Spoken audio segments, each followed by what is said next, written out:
You may have your seats.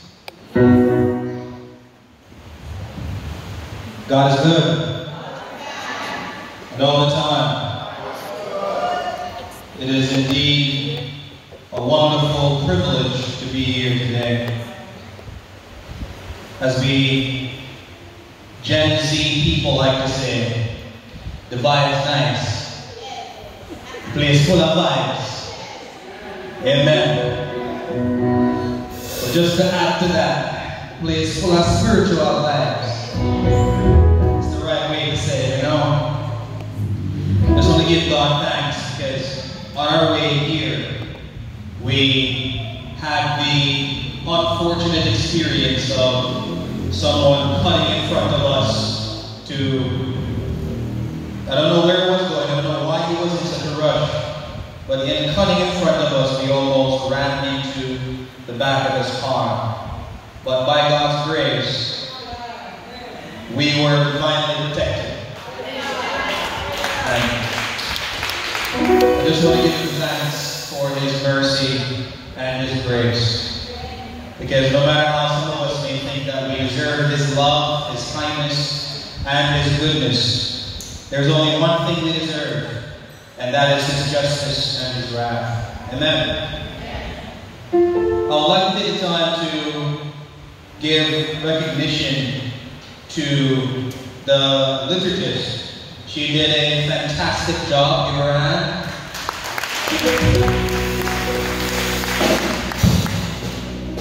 To the musicians, give them a hand. And one of the reasons why I don't use the King James Version is because I read it really, really bad. I can't read it that well. I'm sorry. Give this young man a hand for doing such a good job in reading the King James Version from a younger generation. So the these and the thous, I don't understand, so I use a different version. Amen. To the ushers, to the deacons, and to all the faithful members who continue to come to God's church, give yourselves a hand. It is good to be here. At this time, I would like you to turn your Bibles to Romans chapter 1. We're going to be looking at verse 15 to verse 17. Because that is the passage of our reflection today. And I won't be long. It's going to be here for a few minutes. For those of you who might be tired, those of you who might be very hot, those of you who are probably falling asleep already. So I understand how it can be sometimes. The Word of God declares, from verse 15 to verse 17, so from my part, I am eager to preach the gospel to you also, who are in Rome. For I am not ashamed of the gospel, for it is the power of God for salvation, for everyone who believes, to the Jew first, and also to the Greek. For in it, the righteousness of God is revealed from faith to faith, as it is written, but the righteous man shall live by faith. The word of the Lord. The context of the book of Romans, Paul wrote this book to encourage the Christians that were in Rome. If you do a study about the Roman Empire, you will learn that the city of Rome, the Romans, they came about 700 years before the birth of Christ. But it is not mentioned in the Bible until the New Testament. The population in the city of Rome during the time of Paul was around 1 million people, most of which were slaves.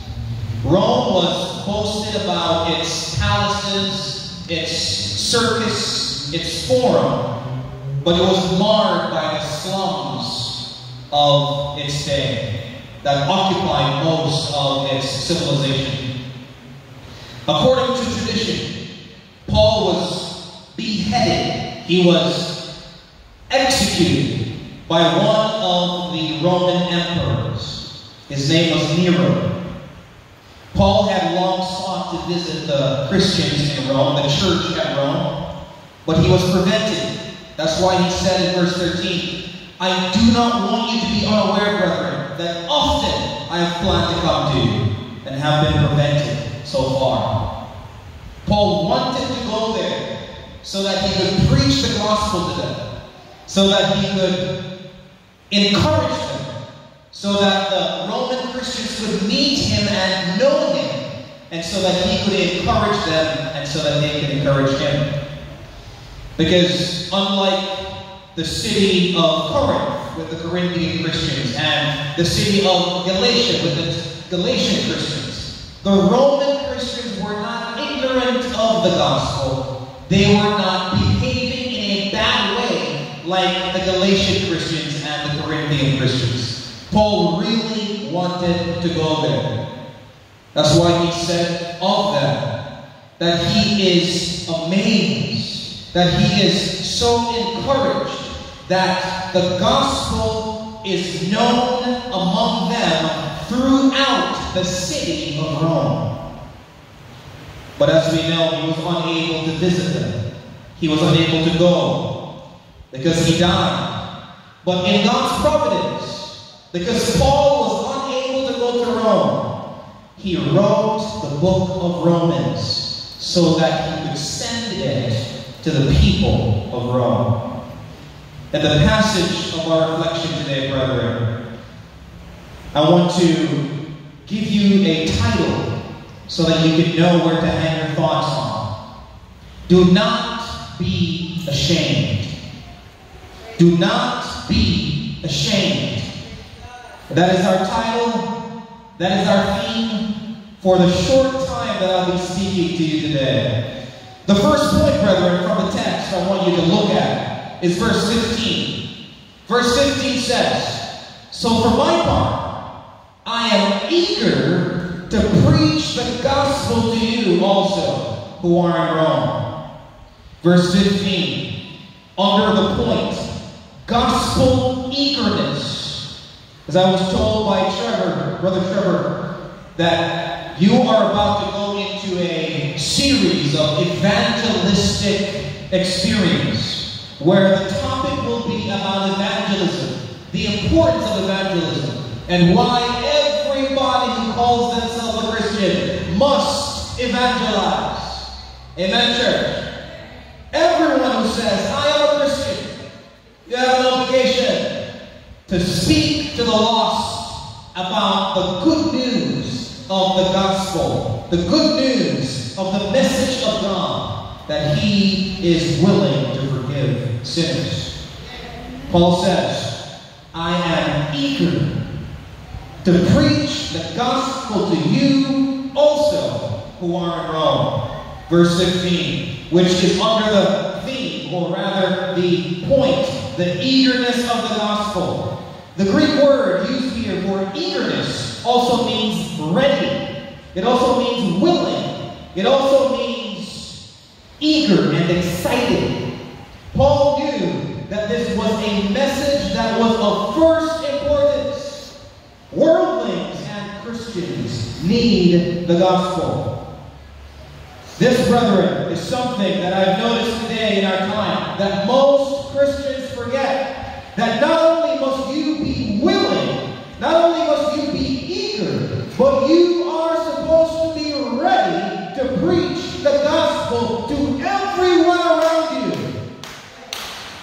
Not only must you be willing to preach the gospel, not only must you be ready to preach the gospel, not only must you be excited, but you must also have a life that shows that you not only preach the gospel, but you live the gospel.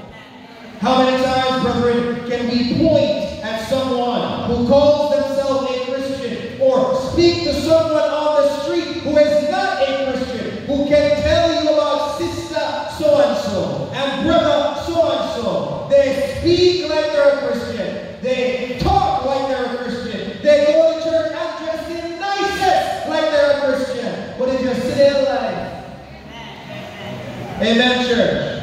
If you look upon their life, you wonder what they want. Now she see a woman that preached last week Sunday. Now you see a woman that preached last week Wednesday and Thursday and Friday. Now you see a woman that look the best in that church.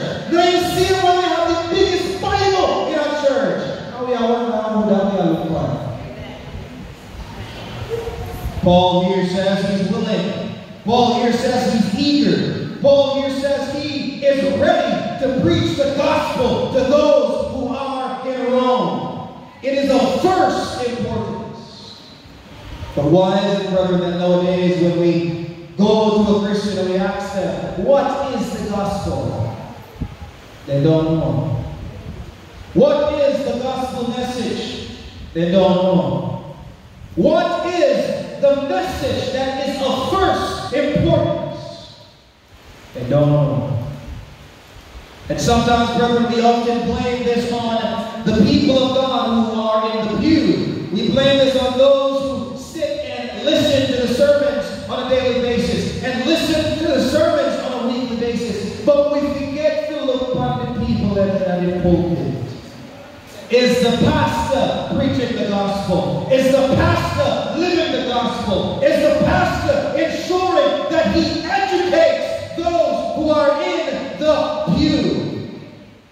Is the pastor ensuring that he examines those who are in his charge and asks them the questions that they should know the answers to? Ask them the questions that they should have memorized. Ask them the questions that Christians long ago were willing to die for. Like a famous Christian called Blandina, who was told by the Roman soldiers, recant, turn against Jesus Christ. And this woman said no. She was stripped naked in the Maximus place where they would have the Colosseum. She was placed on a pole. And she was eaten by lions. But before this happened, brethren, she was asked multiple times, deny Jesus, deny Christ, deny the gospel. And every single time she would say, how can I deny my Savior? But nowadays, brethren, we don't know the gospel. But we still reach, man. We still talk about the gospel. The Greek word for gospel is where we get the English word evangelism. To evangelize, brethren, means to share good news. To give good news. What is the good news? The good news is that the Holy God forgives sinners. I'm going to say that again because sometimes it goes over our head. The good news is that God forgives you. Is that God forgives me, the sinner. Sometimes we forget that this message is in application to us as well. Everybody in here are a sinner. Everybody up here saw are a sinner. The musicians are sinners. Sorry for that. The liturgists are a sinner. She won't think the Lord than I want to say. The world a sinner. The man who on the mic a sinner. Not only those who are outside of the church, who they dig on their hand niggle, who they do a party, who they fornicate, who are living a sin, and them alone a sinner. We just have sinners who are saved by grace, and sinners who need the grace of God. I can lift my hands to the hills and say, I am a sinner saved by grace. A sinner who loves God. A sinner who lives for God. A sinner who will die for God. But nonetheless, a sinner who will never forget his place. There are those of us, brethren, we don't never say we are sinners. There are those of us, brethren, we don't never say we're wicked. There are those of us, brethren,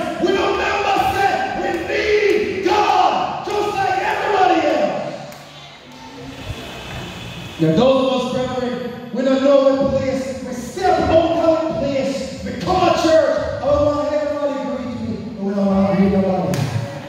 We come to church. I don't want everybody to shake my hand. But we don't want to shake nobody's hand. We come to church. I don't want everybody to show the name of Jesus when we ask them to show. But because somebody else still comes us and show Jesus' name, they're quiet. They want everybody to notice what we are weird, how we smell, how good we look. But we don't want to notice somebody else. We forget the place. But by the grace of God, brethren, I can say, by the grace of God, this wicked sinner, this wicked man, this man who deserves nothing but the wrath of God can say, I have his grace, I have his forgiveness, I have his love, and everybody else in this room who's a Christian, let's share the gospel. Let's not be ashamed of the gospel. Amen, church. Point two. Gospel confidence. In verse 16, Paul says, for I am not ashamed of the gospel, for it is the power of God for salvation to everyone who believes, to the Jew first, and also to the Greek. The first part of this verse is what I want you to pay attention to. It says, for I am not ashamed of the gospel. Paul proved this when you read 2 Corinthians chapter 11. Paul says, 5 times I have received from the Jews 39 lashes. 3 times I was beaten with rods. Once I was stoned. 3 times I was shipwrecked. Night and day I spent in the deep. I have been on frequent journeys, in dangers from rivers, dangers from robbers, dangers from my countrymen, dangers from the Gentiles, dangers in the city, dangers in the wilderness, dangers in and among all the false brethren. I have been in labor and hardship through many sleepless nights, in hunger and thirst, often without food, in cold and exposure. How many of us, brethren, are willing to suffer for the gospel? How many of us, brethren, are willing to suffer for Christ? How many of us, brethren, are willing to suffer for the glory of God? Some of our brethren, if we're hungry, we're not going to church. Some of our brethren, if we don't have courage, we're not going to church. Some of our brethren, we don't want to go to church, we tear up clothes now, crush up clothes because the iron now won't be down to church. Because the fun that cool up last time, we don't go to church. Some of our brethren, if we don't have no water, we not preach. Some of our brethren, if we don't have no money, we not go to church. Some of our brethren, we are so ashamed of God, so ashamed of the gospel. And if anybody calls me out on it, we're vexed. So pastor, true word. He said, sister, so true word. He said, the leader is a sure word. If the man retired, we just come to church one day and say, somehow we go to church only when we feel good. Somebody like to use them, mommy, shut up, open. The mother said, she can't talk to me again. She can't talk to me again because she has sure word for me. She doesn't even mention any name. But if the hat fits you, you wear it. If the shoe fits you, wear it. Somebody will say, there are those, if they're sick, they don't know, but if they're sick, they can't stand at church. So they want to show word for me. You know, I go back to church, they want to show word for me. All they want to talk about who now do this and who now do that. If you go to work when you're sick, but you can't go to church, you are ashamed of the gospel. If you go to work and push up clothes, but you never go to church and push up clothes, you are ashamed of the gospel. If you have one little sneeze on Sunday morning and you're too sick to go to church, you are ashamed of the gospel. If you walk past your church sister and church brother on the road, you are ashamed of the gospel. Let's not be ashamed, brethren. Let's be hopeful because unlike everybody talks so. Let's give thanks for those of you in the church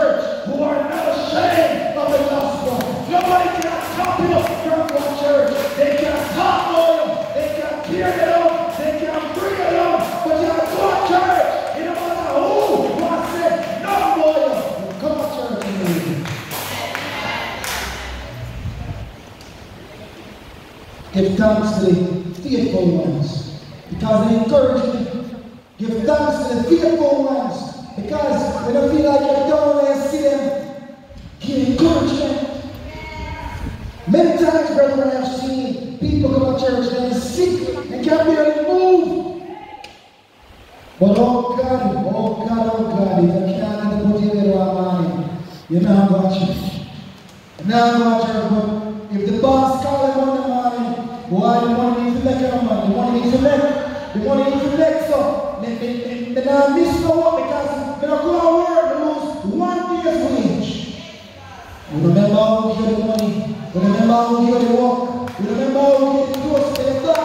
You remember how we get the house? How we live it out? You remember how we health and strength to work? But we gonna stay where we are. Let's not be ashamed of the gospel.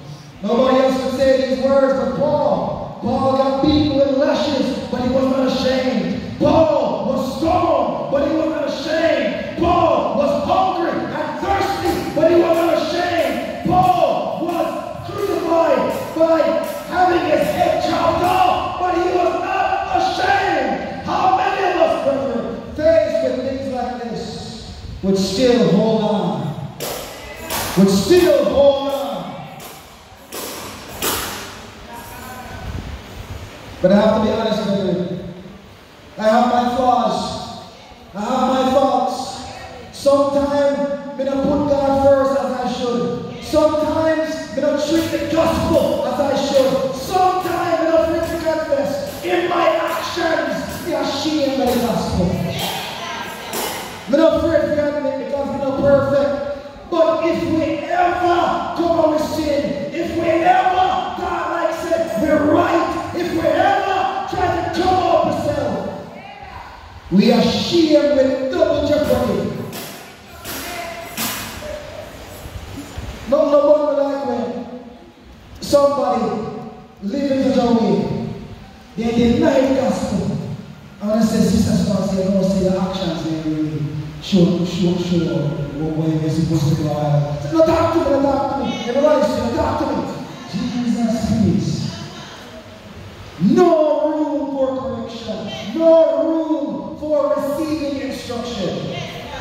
But we have to remember, brethren, the gospel must be preached. The gospel must be lived. The gospel must be the center of our lives. Let's live in such a way that we are bold in the gospel. Let's have confidence in our lives and in the gospel. In Jesus' name, amen, church. Point three. Gospel power. Gospel power. Look at verse 16 again. Verse 16, the second half of the verse. It says, for in it, the power of God for salvation is to everyone who believes. To the Jew first, and also to the Greek. The Greek word used here, brethren, for power is where we get the English word dynamite. And last time I checked, if you like dynamite, I'm not too close to it. You have it. The power of a blast off. It literally means power, ability, strength, and might. The gospel is the means by which God saves the lost. Brethren, when you preach the gospel, when you live the gospel, when you share the gospel, God says, this is the power that I use to bring those in darkness into light. This is the power that I use to bring those who are unbelievers into the church. This means, brethren, the opposite is true. When you don't preach the gospel, when you don't live the gospel, when you live like a hypocrite, you let people and cause people on the outside of the church. So they won't want them to see it. People on the road, they see one Christian on this day, they say, oh, what are we doing so? Oh, God, they aren't fearing. They aren't fearing, sister. They aren't fearing. You see, one church sister or brother on the road, one pastor on the second line, say, oh, what are they sister in the church? See a church sister, go a club, go a dance. Stand up with scammer, stand up with weed smoker. They cuss bad word. They finish one walk back on liquor. They ask the guy, Christian, yes man, they're child man, they're worship, they're Christian. Paul is telling us here, brethren, when the gospel is not preached, when the gospel is not lived, that is what will cause the world to say, the world that don't be a wicked, and I'm good there. The world that don't be a sinner, just like me, and I'm good there. Because the same way, me going on the roadside, and the same way they go. That's what church for. Think about the church. What am I going to church for? If I the same way, then go God anyway. Because we see it in our face, they see it in their face. People who claim to be Christians, but they are wolves in sheep's clothing. And let me go a little bit further, because I'm not yet a pastor. So they can't try a pastor I'm not supposed to. You have some pastors out there, they preach better than me. They look better than me. When they preach, they bring down the house. But when they look on their life, Jesus Savior. Jesus Savior, help me. There are pastors out there, they are married, they have one wife, but they have a couple more on the side. Church, allow me to tell you. Somebody say amen, because I don't want to do this. You have pastors out there, brother, they have their wife, but they have my church sister too. You have pastors have their wife, and they have their secretary too. You have pastors, they have their wife, but they have one side man. Oh God. Oh God. That's the other way to say it. You will say it. It's true. But I'm going to show you a friend because I'm not telling a lie. There are pastors, brethren. They are homosexuals, but they are married to a woman because I come. Hold on. Hold on. Sometimes you can't get them there for deacon sons don't know what they got, their wife don't know what they got, their closest associates don't know what they got. Pastor, we are in there. Say, listen, we can't tell you. Pastor, we are in there. Listen, we're in the library. But the pastor, they ask us, we're in the library, but nobody said anything, so you don't know we're in there. So tell my wife no time around. I have a thing that I do anytime a church sister asks me for my number. They say, we go give it to my wife. We go give it over to my wife. And she go call me up. If you need me, call my wife. If you want to reach me, call my wife. I am not saying that every church sister have bad intentions, but you see, if they have bad intentions, they're not call my wife to get to me. They're not call her. I tell you, they're not call her. If they have good intentions, they want to go close, they want to go talk, and they'll say, Sister Kirk, I want to speak to your husband about a little problem I'm having with this and so on and so on. And they have to tell my wife what they're going to talk about. They have to call her to preach me. And this is what we have to do as ministers. We cannot give the devil an inch because he won't take our mind. The Bible says in Ephesians, brethren, don't give the devil an opportunity. We as ministers, we as those who stand up here must be an example to those outside. Because a lot of the reasons why the church full of wicked people are because of the pastor. The pastor wicked. The church will follow the example. Don't want to go up, I'm just going to say one last thing. There are pastors, brethren, you come to shake their hand, you come to say good morning to them, you come to speak to them, and you can feel it in their energy. You know when you talk to them. They can't feel it in their energy. They don't want you to approach them. They can't feel it in their energy. They must say, oh God have mercy, carry the people there. And then we wonder why everybody else is so. We don't want to talk to his sister. We don't want to talk to her brother. A pastor must be approachable. A pastor must be loving. A pastor must be holy. A pastor must not be ashamed of the gospel. A pastor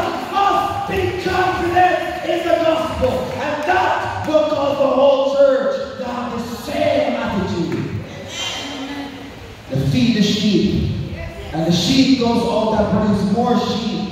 And come to church on Sunday morning now and the whole church full of people, son. Because you have a good job. You have the right thing. In Jesus' name.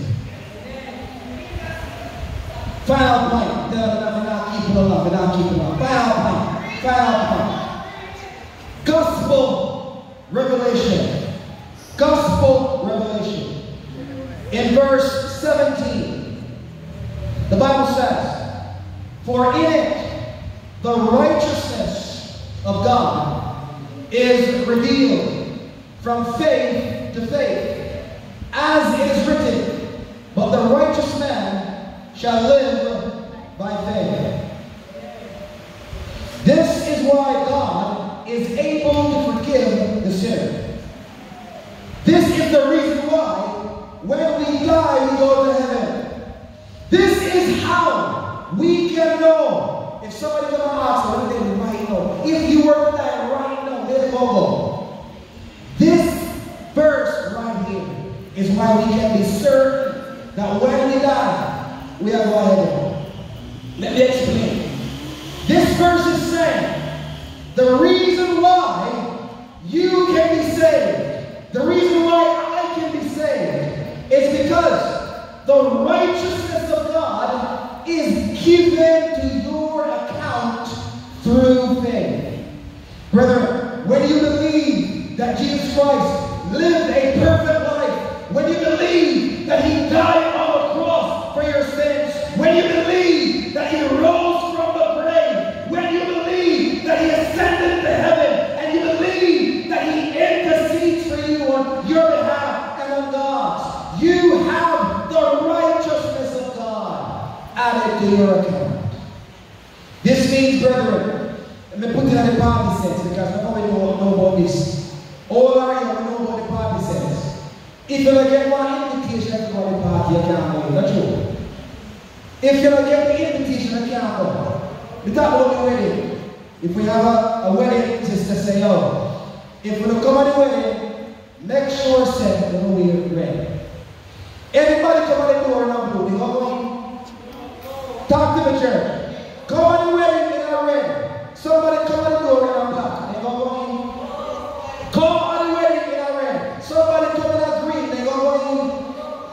All right, we'll put it like this now. There is an attire. There is a covering. There is a righteousness, a perfect righteousness that is given to the lost. That way, when they come to the gates of heaven, they're not going because of their own righteousness. Oh God, let me say it again. When you stand at the gates of heaven to go in, you can't go in there because of all the good things you did. You can't go in there because of all the money you spent on the poor. You can't go in there because of all of the good things that they did at church. You can't sing, you can't preach, you can't live holy. And because of that, the one reason, brethren, why you and I can be saved is because the righteousness of God has been given to the lost, given to the wicked, given to the sinner.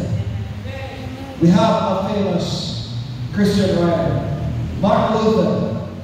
He said, the sinner is still a sinner, but he is covered under the righteousness of God. And he speaks of a dunghill. What is a dunghill? Just imagine the biggest hill you can think of. And this hill is a hill of waste.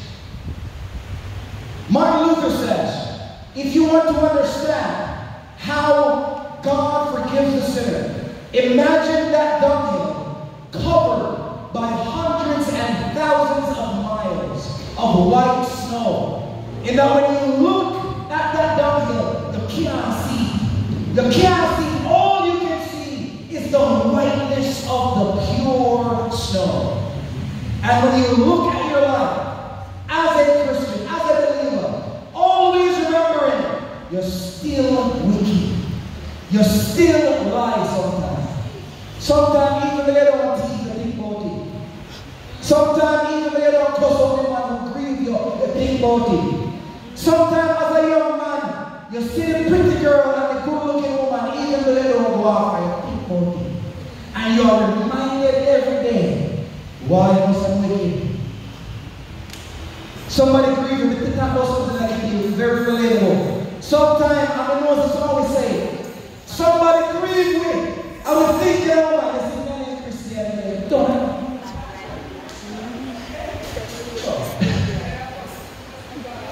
All if we don't say, brethren, it cross my mind, you see God name save me. Why? I check it in, no name save me.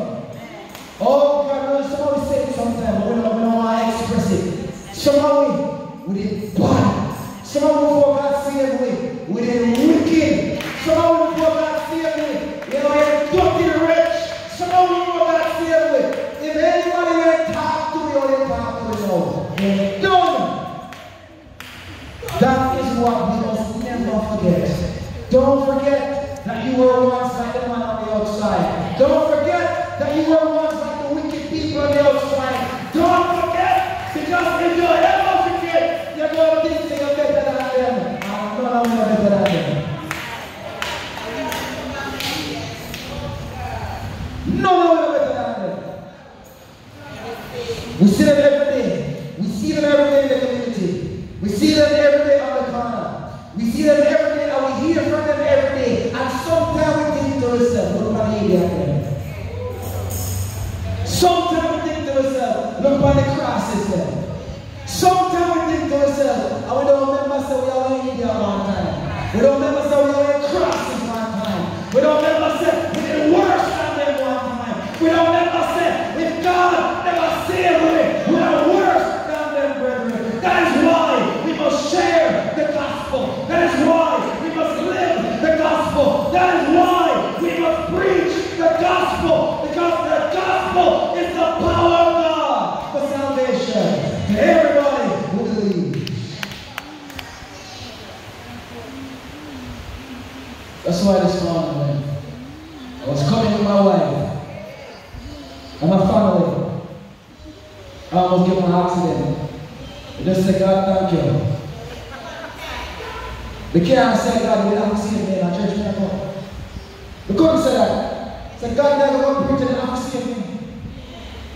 God, may live righteous and have to see me. God, may want to preach and have to see me. You see what we are going to miss? So, brother, we think that God have obligations to it. We think that God have to kill it what we want when we want it. So we think that God have a slave. So we think that God have a servant. And if God not give it when we want it, then not serve him. If God not give it when we want it, then not go to church. If God not give it when we want it, then not go preach. You should be ashamed of yourself if you ever think like that, brethren. We deserve nothing but the wrath of God. We deserve nothing but hell. Me know, they can't say about themselves, I'm a wicked man, they deserve nothing but hell. They deserve to go to hell, but because of God's grace, they are going to heaven. They deserve to get burned, but because of God's grace, they are in heaven. They deserve to get poverty and wickedness in life, but because of God's grace, they have health and strength. Some of walk out, we get sick, we say, God, I'm not supposed to sick, you know. Or I'm sick. So walk out, we wonder about, we say, God, I'm not supposed to work, you know. Some of when I have no shoes, God, I'm supposed to have 100,000 shoes, you know, I walk around. Some of when I have no nice clothes, like sister so-and-so, and brother so-and-so, with bad mind them, I will say, God, I'm supposed to have to tell them, look how me I live righteous. Look how me I deny myself. Start thinking to yourself, God must give us something because of who we are. God must give us something because of the way we are. God must give us something because of the name we have. God must give us something because of all the good things we do for our neighbor. Start treating God like saying, He owe you something. Start treating God like saying, He owe you your life. Start treating God like saying, He owe you a good life, a nice car, a nice house. And because you don't get it, you left church and gone. But brethren, right here, we are reminded in this verse that even though we believe in in the power of the gospel. Even though we are eager and excited to share the gospel, even though we believe and we are confident in the gospel, we must never forget that we have an obligation and God does not owe us anything. From Monday to Saturday, you preach, you live, you search over lives, you give. Is it okay I preach? Type up one track and I'll give it to you. Is it okay I preach? Live a life that gives a message. We live in a time, brethren, we have social media. You know, I go talk to them, post the gospel on social media. Do something, brethren. Why is it that we can look at our lives, or we can look over the week, over the month, over the year, or we can find one person who we share the gospel with, and then the following week, the following day, the following year, we hear that they are gone, and we have a chance to share the gospel with them, but then I share it. Amen. Preach and they feel freedom. When I get that post on Facebook, let's see the camera can be. The young girl nowadays, one of them folks up. And they stick out their lip. They call it duck face. They stick out their lip. And then post 2, 3, 4, 5, 6, 7, 8 pictures on Facebook. With the gospel there. With the gospel message on Facebook. But some of them don't use Facebook anymore, they use TikTok. Enough time they drive fast enough. And then put the phone on the ground and sleep down. They might dance and they might post up on TikTok and Instagram. With the gospel there. With the gospel there. You have one on Snapchat. I don't even know how they work on it. They use the one, they don't have one before. They don't know what they want to work. But you have one on Snapchat. They put on the animated features on their face. All the bump them gone, all the markings them gone on their face, lip pink, eyelash gone, I don't know what they're doing. They post it online. They ask the same girl, they put duck face on Facebook, they put down dancing videos on TikTok. Are you a Christian? Yes! When the gospel on their social media. Talk to the church. When the gospel on the social media. Oh God have mercy. We have to live in such a way, brethren, where the gospel is preached, where we're not ashamed of the gospel. If you are afraid to preach to someone out there, post it online. If you are afraid to speak to someone out there, print it up on a piece of paper and pass it out. You don't know if the person you see today will be their last day on earth. The gospel is the power of God for salvation. You preach to everyone you see. You evangelize everyone you see. Because you don't know if they are going to die in the next hour.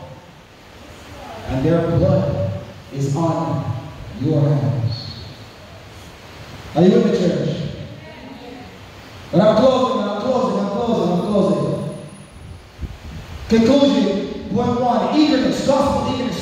Be eager. Be willing and be ready to preach the gospel. Point 2, gospel confidence. Do not be ashamed of the gospel in your life and in your speech.